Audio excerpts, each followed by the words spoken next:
안녕하십니까. 반갑습니다. 네. 의학이론 강의를 맡게 된 전진경이라고 합니다. 일단 먼저 제 소개를 좀 해야 될 것 같은데요. 나이 이런 거 얘기해야 되나? 저 86학번이고요. 대구 출신이에요. 경북대학교를 졸업했고, 간호학과 졸업했고, 경북대학교 병원에 근무를 8년 정도 했었고요. 그러고 나서 삼성화재 의료 담당으로 6년 정도 있다가 현재는 악사 손해보험 의료 담당으로 있습니다. 12년 차 근무하고 있고요. 집도 대구예요. 강의하러 이렇게 주말에 올라오는 거거든요. 그리고 제가 2002년에 삼성화재 있을 때 3종 대인 자동차 쪽에 손해사정사를 취득을 했어요. 그리고 2010년에 4종. 근데 2010년에 4종을 딸 때는 2008년, 2009년, 2010년 이렇게 3번의 시험을 쳤거든요. 그때 2008년, 9년은 다 예전에는 그 손사 이론이 2차 있었는데 거기서 다 꽈락을 했어요. 그리고 심지어 2009년에는 손사 이론은 39.7로 꽈락을 했는데 제3보험 실무가 85점인가 그래서 총점이 20점이 남으면서 떨어졌었어요. 그리고 이제 마지막에 2010년에 겨우 다시 이제 3번째 시험을 쳐서 합격을 했었고요. 그리고 2014년에 신체 손사 있을 때는 이제 저는 2과목만 치면 되니까 그리고 의료 담당이니까 또 의학은 살짝만 하고 이렇게 근제만 좀 열심히 해가지고 합격했었고요. 그리고 제가 그때 공부할 때 이제 저희 직원들이 다 자기들은 의학이론이 너무 좀 걱정된다 이렇게 얘기를 해서 제가 공부하려고는 아니고 막 이렇게 준비를 좀 자료를 모아서 정리를 해줬었어요. 정리를 했는데 결국 그 직원은 시험을 안 쳤고 저는 그 준비한 자료를 좀 그냥 버리기 아깝다 싶어서 고민을 하다가 어떻게 이렇게 하고 그냥 컨택이 돼서 책을 한번 냈으면 좋겠다 이랬더니 저는 사실 뭐 좀 강의를 이렇게 앞에 나가서 하고 싶은 마음까지는 별로 없었는데 서울에 왔다 갔다 하는 것도 좀 힘들 것 같고 근데 강의를 안 하면 소용이 없다 이러시길래 뭐 학원 입장도 뭐 이해가 되고 해서 강의를 시작한 거였고요.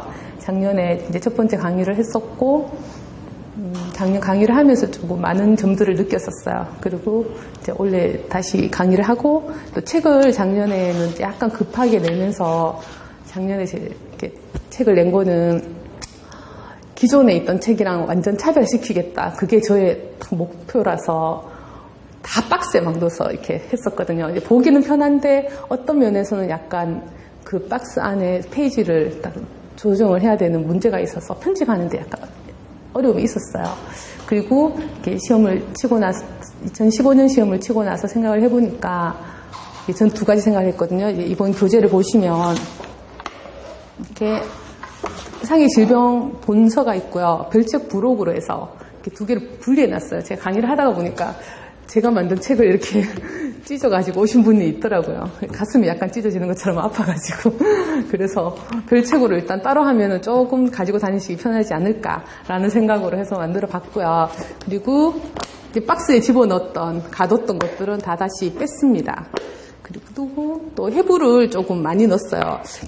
처음에 생각에는 시험에는 해부가 아예 안 나오니까 해부가 그렇게 중요할까 뭐 이렇게 생각하고 그냥 공부만 하시면 되겠지라고 했는데 강의를 하면서 생각하니까 해부를 모르고는 게다가 공부를 시작하시는 분들이 다 뭐 의학에 대해서 조금 아시거나 이런 분들이 아니고 오히려 이렇게 전공이 전혀 다른 공대 쪽이나 뭐 이런 분들이 많으시더라고요. 아니면 경제, 뭐 이렇게 사회학 쪽 이런 분들이 많으셔가지고, 해부부터 좀 차근차근 보셔야 되겠다.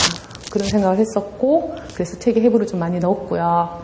그리고, 또 강의를 할 때 내가 너무 많은 부분을 터치할 수밖에 없어요. 어디서 나올지를 모르니까. 그래서 많은 부분을 터치를 하는데, 이렇게까지 다 아실 필요가 있나 생각을 했는데 사실은 실무에 가시면 이제 손사 자격을 취득을 하시잖아요. 하시고 실무에 가시면은 그걸 모르면 아무것도 못해요. 이렇게 공부하는 게 이거 시험에 안 나올 것 같아요. 아니면 시험에 심지어 전혀 안 나오는 걸 공부를 하셨더라도 딱 현장에 가셨을 때 뭐 이렇게 이건 동료 상의가 예상되는데 이러는데 동료가 뭐예요? 이러면 일이 안 되거든요. 쟤는 자격증만 있지 아무것도 모르는구나 이렇게 되기 때문에 그래서 또 제가 책 머릿말에도 적었는데 우리가 실무를 하실 때 처음에 접하게 되는 게 한자의 진단서예요. 근데 진단서 앞에 적혀 있는 말이 뭐 예를 들어서 상한골, 근위, 경부, 골절 이렇게 적혀 있는데 상한골은 뭐지? 근위는 뭐지? 경부는 또 뭐지? 뭐 이렇게 헷갈리시면 진도가 안 나가잖아요. 그래서 그런 것들을 약간 이게 의학 이론이 그런 데 있어서 어떤 토대가 된다. 이렇게 업무에 있어서 토대가 된다. 이런 생각이 들어서 조금 시험에 안 나오는 거더라도 조금 더 하실 필요가 있다는 생각을 했고 그래서 제 강의에 조금 확신을 갖기로 했고요. 그리고 이제 별책 부록을 보시면 작년에 제가 50제를 냈는데 실제로는 사실 그게 처음에 거기서 출발한 거예요. 기출 문제를 분석을 하고 기출 문제 예상 답을 만들면서 거기서 출발을 했다가 이제 앞에 부분까지 책을 만든 거라서 처음에는 그때도 한 70제 정도 됐는데 조금 줄였어요. 줄여서 50제를 만들었었고 이제 원래는 책을 별책으로 하기로 했으니까 조금 더 늘려도 되겠다 싶기도 하고 또 2015년에 문제가 10문제가 더 생겼잖아요. 그러고 해서 이제 앞으로는 계속 이제 새로운 문제들을 이렇게 별책으로 내는 게 좋겠다고 생각을 했고요.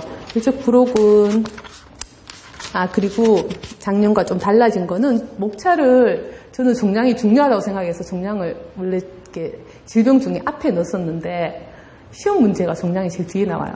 중요도와 상관없이 종량이 한 2문제 정도는 나오는데 제일 뒤쪽에 나오니까 그 순서에 맞춰서 종량을 뒤로 넣어야 되겠다고 해서 순서도 종량을 뒤로 넣었고요.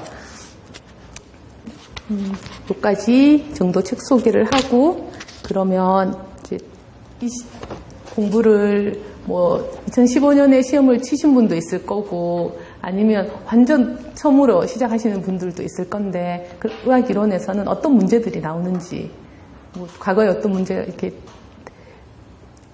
주관식 시험으로 바뀌면서 이제 2차로 바뀌면서 어떤 문제가 나왔는지를 좀 궁금하실 거잖아요. 별책에 보시면 있거든요. 별책의 117쪽 보시면 37회와 38회 기출 문제가 있습니다. 이걸 한번 보시고 이제 강의를 시작을 할게요.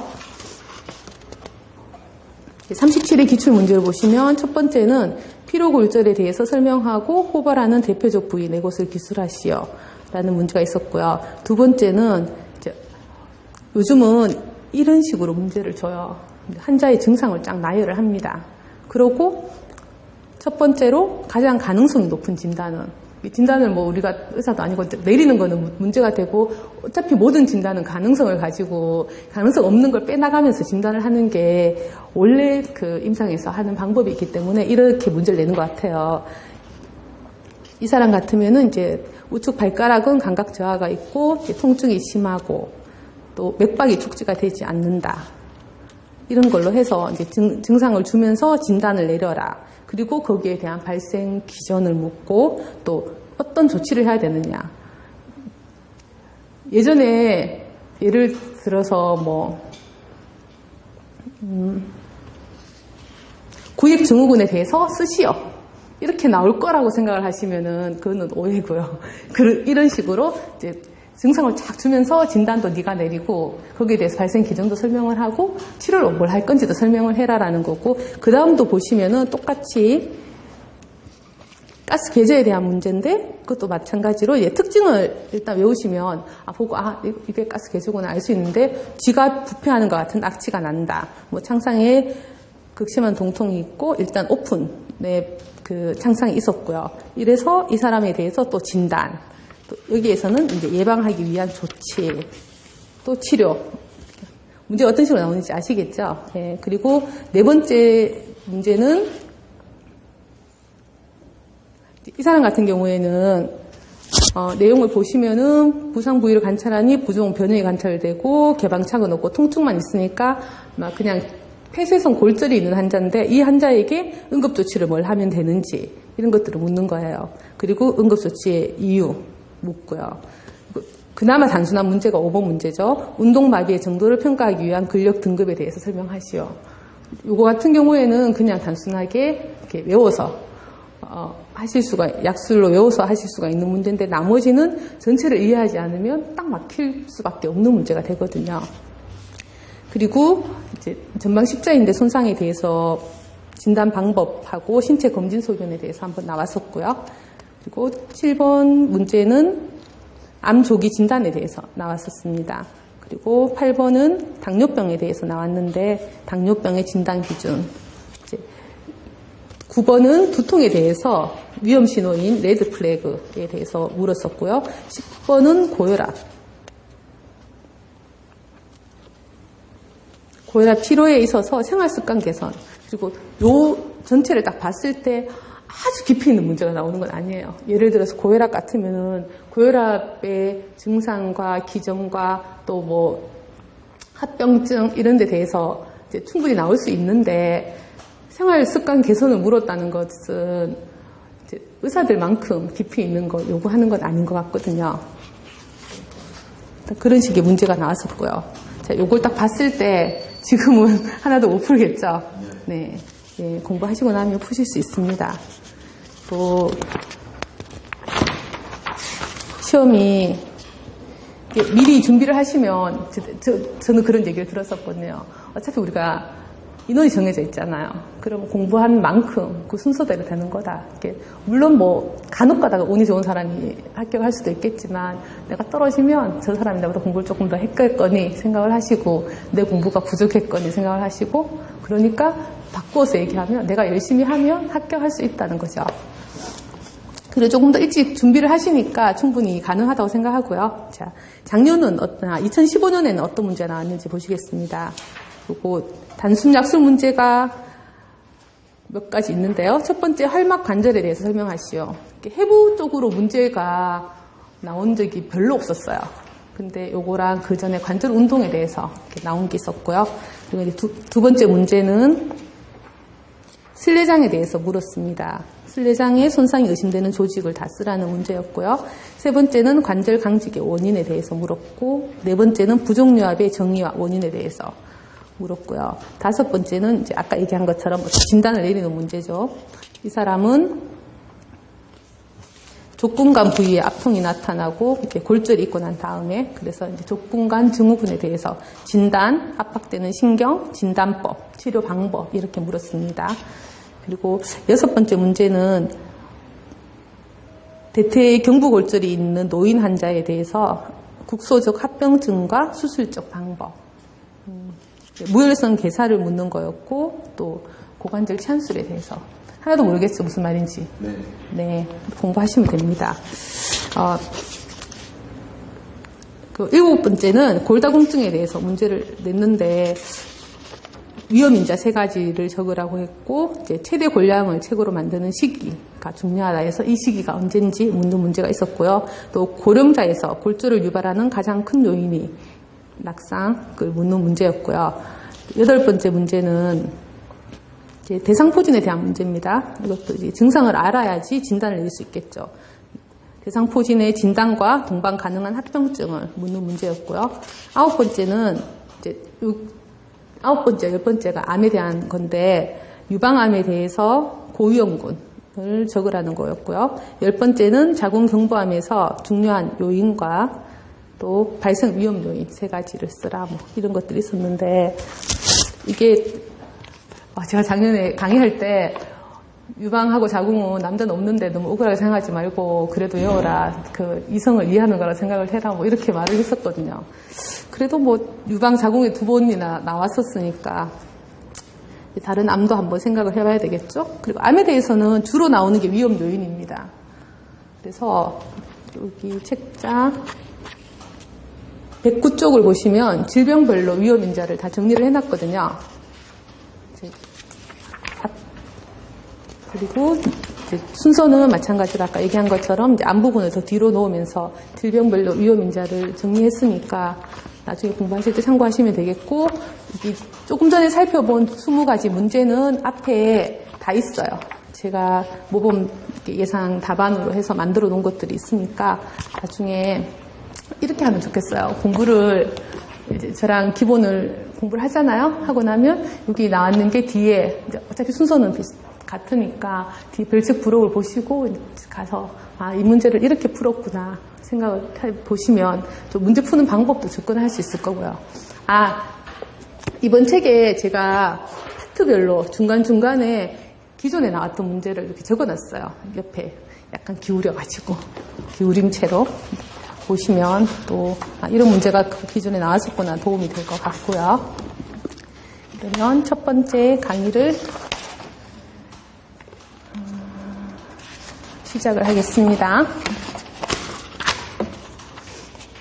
교재 3쪽 해부학 개론부터. 전쟁이 인류에 많은 것들을, 많은 희생을 줬지만 또 전쟁이 있으면서 많은 시체들이 생기고 거기에서 해부가 시작이 됐죠. 그래서 우리가 사람의 몸을 갈라보기 전에는 몰랐던 것들을 이제 많은 이론들이 생기고 기초가 생겼고 또 현재는 사람을 굳이 열어보지 않아도 MRI나 CT 같은 방사선 기술의 발달로 해서 이제 많은 해부학이 발전을 했습니다. 우리 의학 이론에서 기초가 되는 것은 이제 제일 처음은 모든 책자에 해부학적 용어가 나와요. 그리고 해부학적인 자세가 나오는데 이것은 약속이라고 생각하시면 됩니다. 뭐 이렇게 옆으로 돌아 있는 걸 해부학적인 자세로 약속을 했으면 그게 해부학적인 자세가 되는 거죠.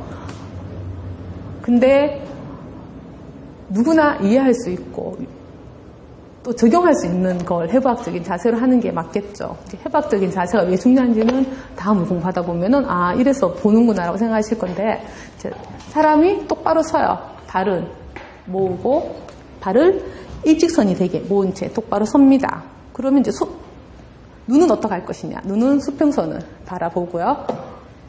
손은 이제 팔은 늘어뜨립니다. 그런데 손바닥을 앞으로 할지 뒤로 할지 정해야 되겠죠? 손바닥을 앞으로 합니다. 이 자세가 해부학적인 자세예요. 모든 위치와 방향이 기준이 됩니다. 이 자세를 정해놓고 이걸 기준으로 해서 이제 무슨 방향을 정한다는 거죠. 해부학적인 자세를 그림으로도 보시고 머릿속으로도 한번 생각을 하시고 그리고 그 다음 인체 면에 대한 용어가 있습니다. 그러면 우리가 뭐 어떤 면을 어떻게 부를 것이냐라는 건데요. 사람은 이렇게 정중앙으로 내리는 정중면. 정중앙으로 그러면 왼쪽과 오른쪽이 갈라지는 거겠죠? 정중면 또는 시상면이라고 불러요. 저는 이게 좀 헷갈려서 아주 처음에 외울 때 칼을 들고 살을 탁 잘랐다. 잔인하지만 아이고 시상이 정중앙을 잘랐네? 이렇게 해서 외웠어요.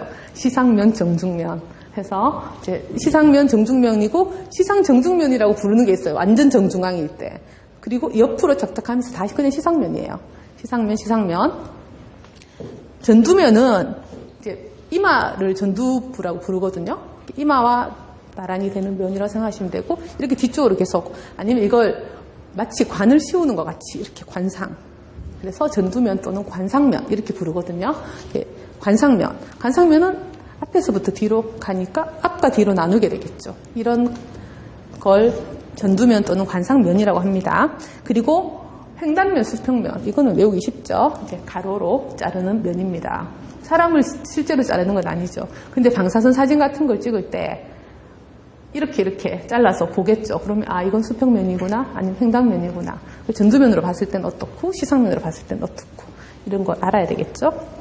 자, 그럼 지금 두 가지 했어요. 해부학적인 자세에 대해서 배웠고 그리고 시상면, 전두면, 횡단면. 네. 그리고 해부학적인 용어, 골디나 이런 해부학 용어를 한자고 해서 좀 어려울 수 있거든요. 근데 그걸 막 이렇게 시험장에 가면 또 사람이 기점을 하잖아요. 그래서 막 적어야 되는데 이게 주관절인데 주관절이 생각이 안 나요. 이게 배울 때 주관절을 배웠는데 막 생각이 안 나요. 그럴 때 뭐라고 적으면 되겠어요? 팔꿈치 관절. 팔꿈치잖아요. 이거 수관절 또는 완관절을 부르거든요. 근데 생각이 안 나는데 이거 손목이잖아요. 손목 관절. 그냥 이렇게 아주 처음에 그 의학을 배울 때 이제 우리나라에 들어오는 게 미국에서 많이 들어왔기 때문에 서양의학 자체가 그래서 그때는 영어로 다 했어요. 영어로 하다가 그리고 중간에 약간 한자로 이제 바꾼 거예요. 한자로 바꾸다가 순 우리말을 쓰자, 우리말을 사랑하자 이래서 이제 순 우리말로 바뀌었어요. 이 세 가지가 다 통용되고 있거든요. 이걸 엘보라고 적어도 돼요. 의사는 다 알아요. 먹이는 사람은 다 아니까 엘보라고 적어도 되고 팔꿈치 관절이라도 적어도 되고 주관절이라도 적어도 돼요. 그럴 때 시험장에서 막 당황하지 마시고 본인이 그냥 아는 대로 이렇게 편안하게 쓰시면 된다고. 일단 그러면 이제 다음 페이지에 위치에 관한 용어 보겠습니다. 그럼 해부학적인 자세를 염두에 두시고 위치를 봅니다. 몸의 앞쪽을 전, 뒤쪽을 후, 이렇게 약간 세트죠. 이제 앞뒤, 전후라고 부르고, 옆에 용어 보시면 영어로 ANT, anterior 이렇게 적어놨는데 다 외우실 필요는 없어요. 근데 혹시나 뭐 이렇게 조금 더 공부가 되신 분이라든지 아니면 실제로 이제 업무를 하시는 분들은 이렇게 적혀 나오거든요. ANT 이렇게 해서 나와요. 레프트, LT 적혀서 나오고. 그러니까 차트나 이런 데는 다 그렇게 적으니까 참고하시라고 적어 놓은 거예요. 본인은 본인이 수용할 수 있는 만큼만 하시면 됩니다. 앞뒤, 전후고요. 그리고 머리 쪽을 상, 발바닥 있는 쪽을 하라고 부릅니다. 그리고 왼쪽을 좌, 오른쪽을 우로 하는데 오른쪽에 옆에 있는 그림을 보시면은 좌우는 그 사람의 좌우예요. 우리가 보통 책을 볼 때 이게 좌측이잖아요. 근데 모든 엑스레이와 모든 차트와 해부학적인 자세에서 보는 거는 그 그려진 사람을 기준으로 하는 겁니다. 그러니까 이쪽이 좌측이에요. 저는 이제 심지어 이렇게 계속 인식을 하다 보니까 한 번씩 이게 왼손인지 오른손인지 헷갈릴 때가 있는데 이쪽이 좌측입니다. 모든 사진에서나 모든 엑스레이 모든 차트에 다 그렇게 돼 있어요. 좌측, 우측. 사람을 마주보고 있다. 의사가 환자를 마주보고 있다는 기준에서 정한 거라고 생각하시면 되겠고요. 이제 좌우는 그렇게 나뉘고 내측과 외측이 있습니다. 정중면 어딘지 기억나시죠? 정중면을 기준으로 몸의 중심에 가까운 쪽이 내측입니다. 그리고 몸의 중심에서 먼 쪽을 외측, 내외도 세트니까 전완부에서는 척골측, 하태부에서는 경골측이 내측이다. 자, 이제 여기에서 오늘 이 공부를 처음 하시는 분은 전완부는 뭐고, 척골은 뭐고, 하태부는 뭐고, 경골은 뭐야? 라고 딱 멘붕에 빠집니다. 자, 나중에 공부를 하겠지만 지금 이해를 하고 넘어가셔야 되니까 설명을 하자면은 팔을 얘가 위쪽에 있는 게 상완, 앞에 있는 걸 전완이라고 불러요.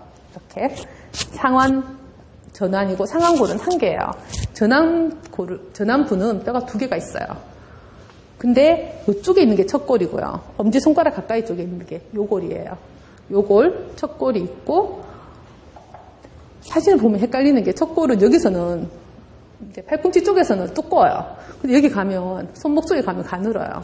요골은 여기서는 조그만한데 손목 쪽에 가면 두꺼워요. 그래서 이제 스크린 사진을 볼 때 헷갈릴 수 있는데 일단 요골, 척골이고 내측이라고 했으니까 정중면에 가까운 쪽이니까 척골측이 내측이다. 만일 이걸 외우지 못하겠다. 도저히 못 외우겠다. 이걸 적지 마세요. 그죠? 정중부에서 가까운 쪽이 내측. 여기까지만 적으면 되겠죠. 자, 다리도 마찬가지로 상완골과 마찬가지로 대퇴골이 있는데 대퇴골은 하나예요. 그리고 대퇴 밑에를 하퇴라고 부르거든요. 하퇴 쪽은 두 개의 뼈가 있어요. 중간 이게 안쪽에 있는 굵은 뼈가 경골, 바깥에 있는 가는 뼈가 비골입니다. 그래서 하퇴부에서는 경골 쪽이 내측이라고 하는 거고요. 밑에 보시면 외측은 전완부에서는 요골, 또 하퇴부에서는 비골, 비골이 바깥쪽에 있으니까 외측이다. 그리고 근위와 원위는 이게 체간입니다. 체간. 얘들은 사지부죠.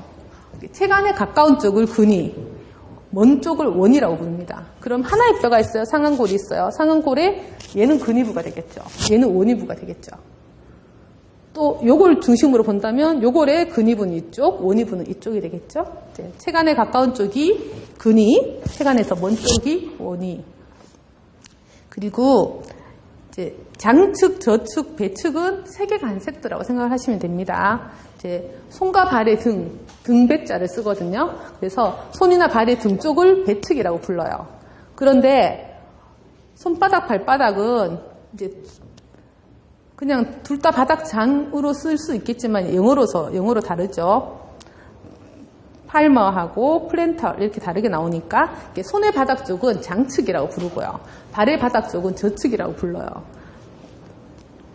그리고 이제 체표는 피부의 표면입니다. 체표면에서 깊은 곳을 심층, 얕은 곳, 가까운 곳을 천층이라고 부릅니다.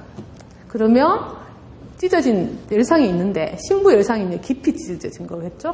뭐 천부 열상이면 이제 가깝게 얇게 찢어진 거겠죠? 이럴 때 씁니다. 이 용어들을 그냥은 볼 일이 별로 없는데 전체로 진단서 나올 때 이렇게 나올 수 있거든요. 아까 말씀드린 것처럼 신부 열상 이렇게 나올 수 있거든요. 신부는 또 심장이야? 이렇게 생각하시면 안 되겠죠. 이런 용어들을 알아야 된다는 거죠. 그리고 다음 페이지 5쪽에 움직임에 관한 용어. 이제 아까 말씀드린 기출 문제를 표시했다는 게 이렇게 표시한 거예요. 이 움직임에 관한 용어 옆에 보면은 이렇게 별표 쳐갖고 08년도 3종과 4종에 시험에 나왔다는 거예요. 제가 회차로 얘기하는 것보다 연도로 얘기하는 게 기억하기 좋을 것 같고 둘 다 넣을 수도 있는데 그 별책 부록에는 기출 문제는 다 이렇게 둘 다 연도랑 회차를 넣어놨거든요. 근데 여기는 다 넣으면 좀 너무 길어질 것 같기도 하고 해서 연도만 넣어놨어요. 08년도면은 신체 손차가 없을 때잖아요. 근데 그때는 실무에서 의학이 한두 문제가 이렇게 섞여서 나왔었어요. 근데 그때 나왔다는 거죠. 그래서 같은 해에 3종에서 이 문제가 나왔고 4종에서도 이 문제가 나왔다. 그렇게 이해를 하시면 되고요. 움직임에 관한 용어를 보시면은 이제 약간 복잡해집니다.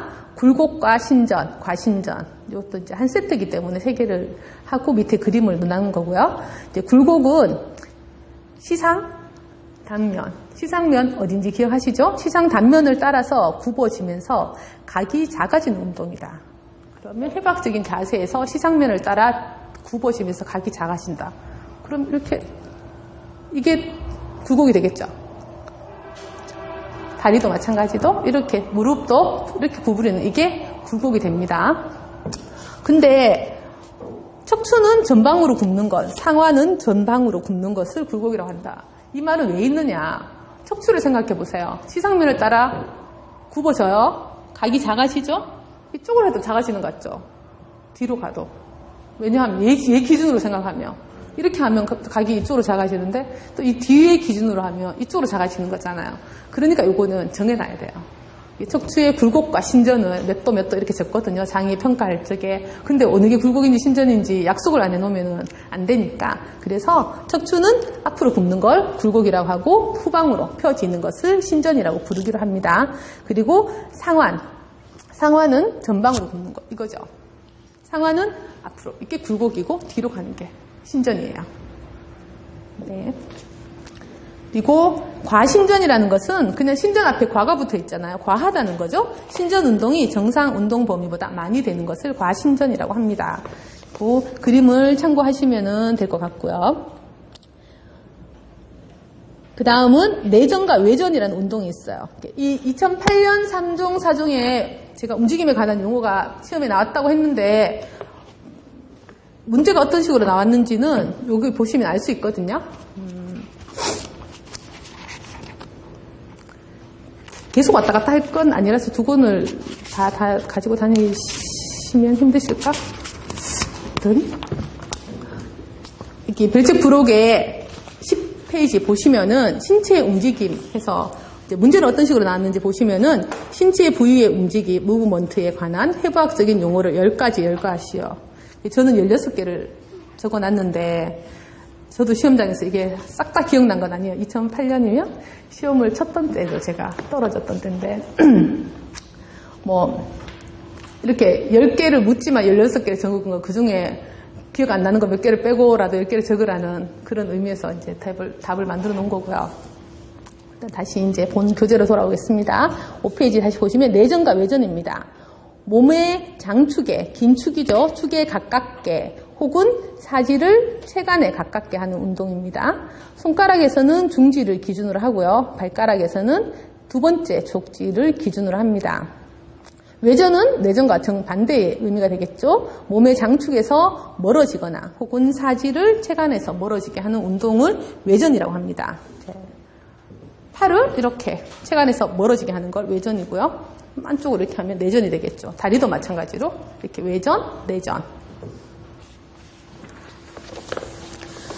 그리고 회전과 회선은, 회전이라는 것은 돌리는 거예요. 장축을 중심으로 도는 운동을 회전이라고 합니다. 이렇게 도는 걸 얘기하겠죠. 자, 장축을 기준으로 안쪽으로 도는 내회전과 바깥쪽으로 도는 외회전으로 구분을 하고요. 자, 회선이라는 것은 앞에 봤던 굴곡, 신전, 외전, 내전, 회전 운동이 연속된 상태입니다. 그래서 장축이 원추를 그리는 운동이에요. 이렇게 하는 것이 회선이 되겠죠. 그리고 회내, 해외는 이제 요 다음부터 나오는 거는 조금 헷갈릴 수 있습니다. 회내와 해외는 손바닥이 바닥이나 뒤를 향하도록 하는 전완부의 운동이다. 이제 전완부는 아까 요골과 척골이 두 개가 있다고 그랬죠. 얘가 약간 이렇게 뼈가 두 개 나란히 이렇게 꼬이면서 운동을 해요. 이제 손의 바닥이 여기 있다면 손의 바닥이 이렇게 위를 향하거나 내지는 손의 바닥이 위를 향하거나 이렇게 앞으로 향하는 이 운동이 해외 바깥으로 돌리는 것 같죠. 해외 운동이 되고요. 이렇게 뒤로 가거나 내지는 든 상태에서 밑으로 바닥으로 또는 뒤로 가는 운동을 안으로 돌리는 운동이죠. 해외. 이것은 전완부에 국한된 운동입니다. 다른 데서는 이렇게 뼈 두 개가 서로 꼬이면서 운동하는 것은 없거든요. 그래서 전완부의 운동을 얘기하는 거고요. 내번, 외번은 발바닥의 운동입니다. 발의 바닥이 몸의 정중면으로 향하도록, 이 그림 보시면 이렇게 바닥이 몸의 정중으로 향하도록 하는 운동이 내번, 발바닥이 몸의 바깥쪽으로 돌리게 하는 운동을 외번. 두 개는 다 세트니까 세트로 생각을 하시면 되고요. 그리고 아까 저축, 장축, 배축 배웠었죠? 근데 사실은 발목 운동 같은 경우는 굴곡, 신전 이렇게 부르긴 해요. 근데 해부학적인 용어와 그 자세, 굴곡, 신전에 완전히 부합하는 건 아니고 그리고 약간 헷갈릴 수가 있어요.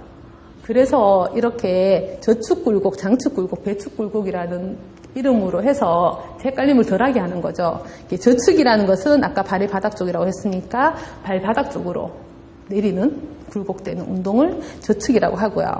또 손의 바닥 쪽으로 내리는 운동을 장축 굴곡이라고 합니다. 그리고 손등이나 발등 둘 다 등 쪽은 배축이라고 했으니까 손등이나 발등 쪽으로 굴곡. 손등 같으면 이렇게 올리는 거겠죠? 이것을 배축 굴곡이라고 불러요. 이렇게 해부학적인 자세, 그리고 면, 그리고 위치, 움직임, 여기까지 같이 봤고요. 다음은 해부학적인 구조에 대해서 보겠습니다. 이제 뼈 자체를 아까 상완골이라고 얘기했지만 상완골을 놓고 그 안에서도 상완골 과부, 경부 막 이렇게 부르거든요. 그럼 그것도 이제 뭘 말하는지 모를 수 있으니까 이제 이렇게 기초에서 배우는 거예요. 일단 볼록하고 돌출한 부분에 관한 용어들이 있습니다. 돌기라는 것은 표면에 높이 튀어나온 부분을 얘기합니다. 극돌기, 행돌기. 요 오른쪽에 있는 그림은 척추체거든요. 이렇게 우리 몸에 경추, 흉추, 요추 해갖고 척추가 쫙 있어요. 그 척추 뼈 하나하나를 이렇게 잘라서 보면은 이렇게 돌기들이 뒤쪽으로 있는 극돌기, 옆으로 있는 행돌기가 있습니다. 이렇게 표면에서 튀어나온 부분을 돌기라고 부릅니다. 영어로는 프로세스, 그리고 이제 과라는 영어로 콘다일이라고 부르는 게 있는데요. 골단, 뼈의 끝부분이죠. 골단이 비우해져서 관절면을 이루는 돌기를 과라고 부릅니다. 대퇴 쪽에 대퇴 내측과 경골 내과 이런 식으로 뼈 끝부분에 튀어나온 부분을 과라고 부르고요. 또 극이라고 스파인이라고 부르는 것도 있는데 날카롭고 가느다란 돌기 튀어나와 있는데 날카롭고 가느다랗다는 거죠.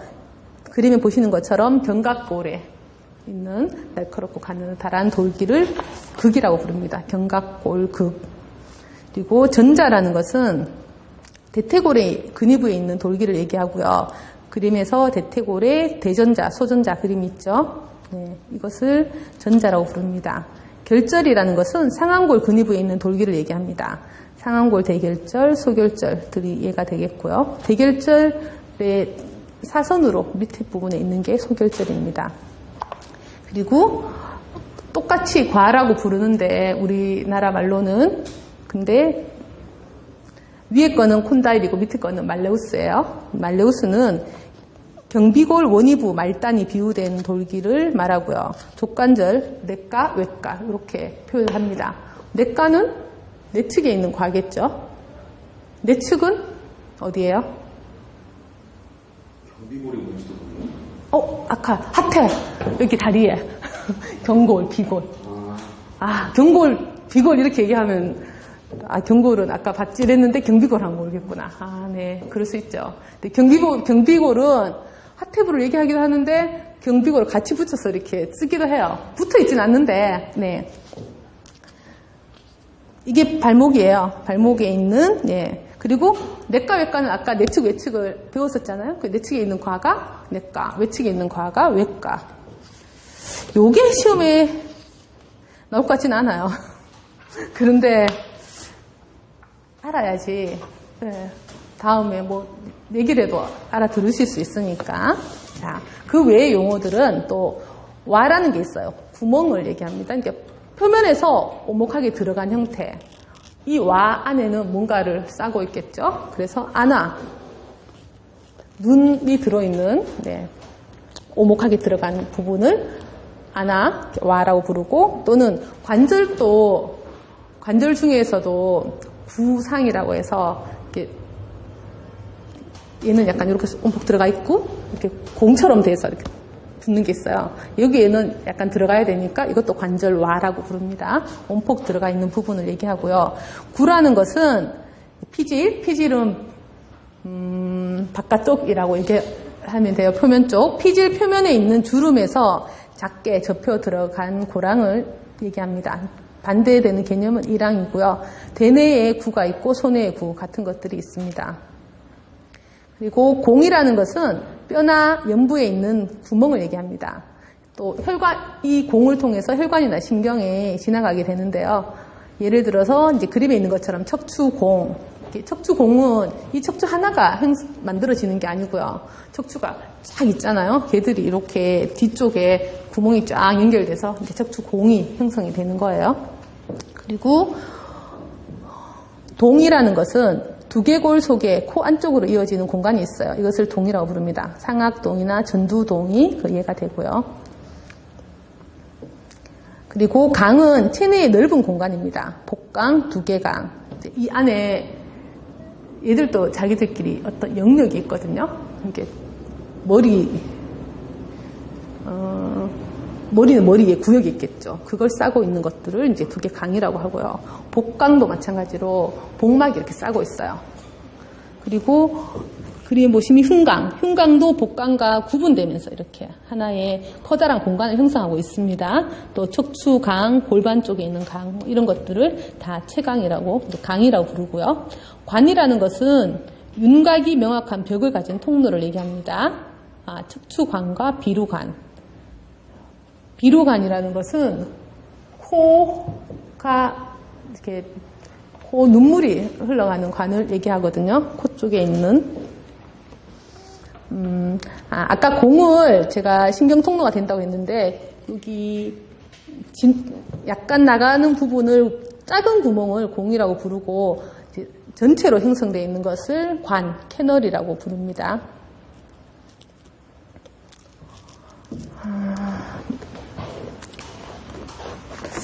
자, 강의를 그럼 책을 읽고 많이 안 두꺼우니까 가지고 와서 보고 문제도 풀어보고 이렇게 하는 건 어떨까요? 네. 그러면 여기까지 첫 번째 수업을 하고요. 한번 문제가 어떤 게 나왔었는지 그리고 제가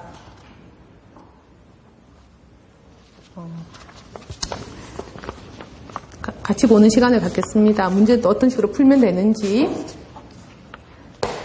별책 부록의 9페이지 한번 보세요. 해부학적인 용어, 요거 이제 박스 안에 있는 게 문제인데 그 중에 끝에 보시면은 기출 문제라고 돼 있는 거는 기출로 나왔던 거예요.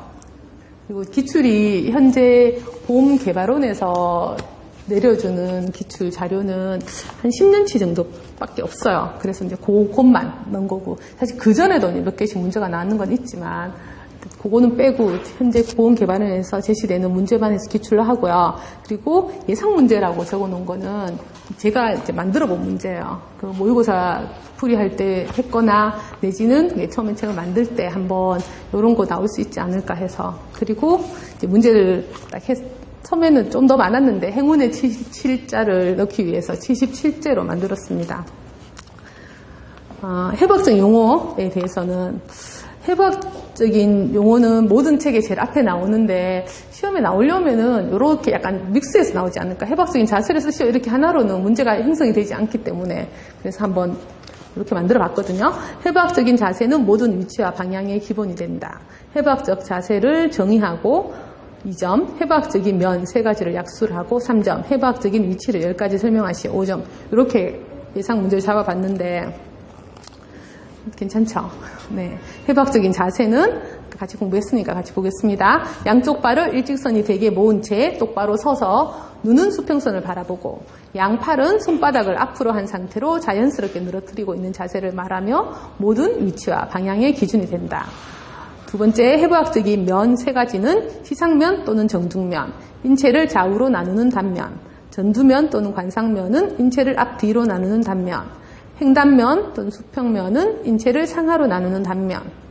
그리고 3번에 해부학적인 위치 10가지 이상. 그래서 이건 제가 한 페이지에 넣으려니까 다 안 돼가지고 이렇게 슬러시를 해서 10개로 만들었습니다. 전후는 몸의 앞쪽과 몸의 뒤쪽을 얘기하고요. 상하는 머리 쪽과 발 쪽. 또 좌우는 왼쪽과 오른쪽.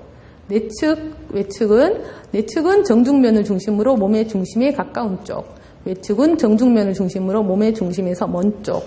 근위와 근위는 체간에서 가까운 쪽, 또 원위는 체간에서 먼 쪽. 장측과 저측은 손의 바닥 쪽이나 발의 바닥 쪽. 배측은 손과 발의 등 쪽. 심층은 체표면에서 더 깊은 곳. 천층은 체표면에서 가까운 곳. 이렇게. 그리고 시험 문제가 10문제잖아요.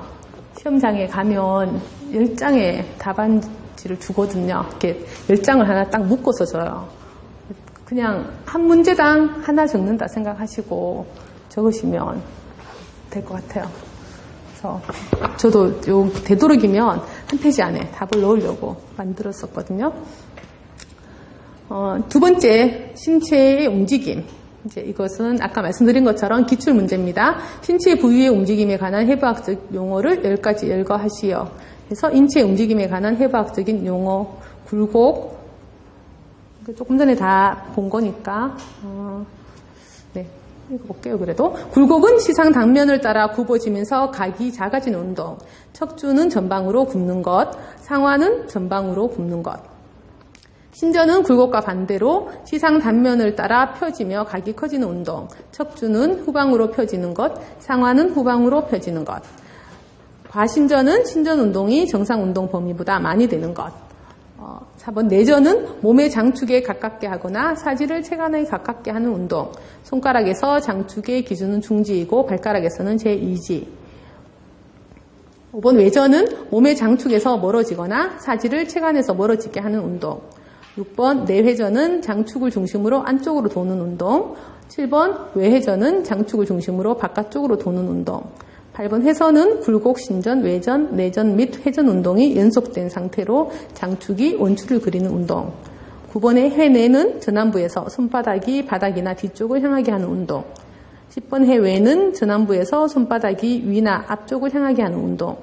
11번 4번 발의 운동에서 발바닥이 몸의 정중면으로 향하게 하는 운동. 외번은 발의 운동에서 발바닥이 몸의 바깥쪽으로 향하게 하는 운동. 13번 저축 굴곡은 발의 운동에서 발바닥 쪽으로 굴곡되는 운동. 장축 굴곡은 손의 운동에서 손바닥 쪽으로 굴곡되는 운동. 배축 굴곡은 손이 손등 쪽으로 또 발이 발등 쪽으로 굴곡되는 운동. 그리고 교재에는 없었는데 활주라는 운동도 있어요. 그냥 넣어본 건데 활막성 관절의 가장 단순한 운동으로 서로의 관절면 상에서 미끄러지는 운동을 말합니다.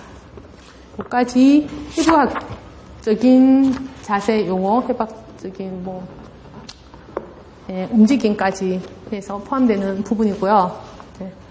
이거 하고 첫 번째 강의 마치고 잠시 쉬고 두 번째 시간 있습니다. 얼마나